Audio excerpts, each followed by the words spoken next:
Hello, my dear friends. Now we are going to see this table. This is also the comparison between active voice and passive voice in past indefinite tense or past simple tense. Already in the previous table, we have seen the comparison of active and passive in present simple tense, but here we will see the comparison in past simple tense. Sentences are same. Active voice means कर्ता प्रधान वाक्य and passive voice means कर्म प्रधान वाक्य. कर्ता प्रधान वाक्य में कर्ता की प्रधानता है.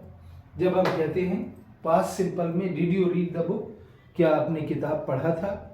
Yes, I read the book. हाँ मैंने किताब पढ़ा था. या negative answer, no I didn't read the book. नहीं मैंने किताब नहीं पढ़ा था. वहीं पैसिव में हम किताब से जब शुरू करते हैं तो बोलेंगे Was the book read by you कह सकते हैं. Was the book read yesterday? क्या कल किताब पढ़ा गया था? Yes, the book was read yesterday. No, it wasn't read yesterday.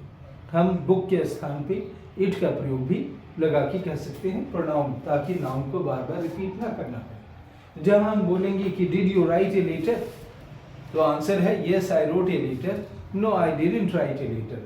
वहीं पे हम यहाँ बोल सकते हैं कि was the letter written yesterday? Was the letter written by you? हम इस तरह लेटर की इंपॉर्टेंस देके पूछ सकते हैं. Yes, letter was written by me. या yes, letter was written yesterday. No, letter it was not written. Was the door opened by you? यहाँ हम कहेंगे कि did you open the door? Yes, I opened the door. यहाँ कहेंगे was the door opened by you? Yes, it was opened by me.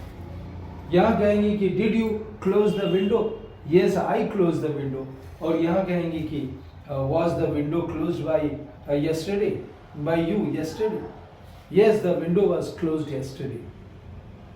यहाँ बोलेंगे did you take tea? Yes, I took tea. No, I didn't take tea. यहाँ बोलेंगे कि was the tea taken by you? Yes, it was taken by me. No, it was not taken by me. Passive में हम कहते हैं was the money given by you? और यहाँ कहते हैं कि did you give the money? यहाँ कहते हैं कि was the mango eaten by you? Yes, it was eaten by me. यहाँ कहते हैं did you eat the mango? यहाँ कहते हैं did you drink the milk?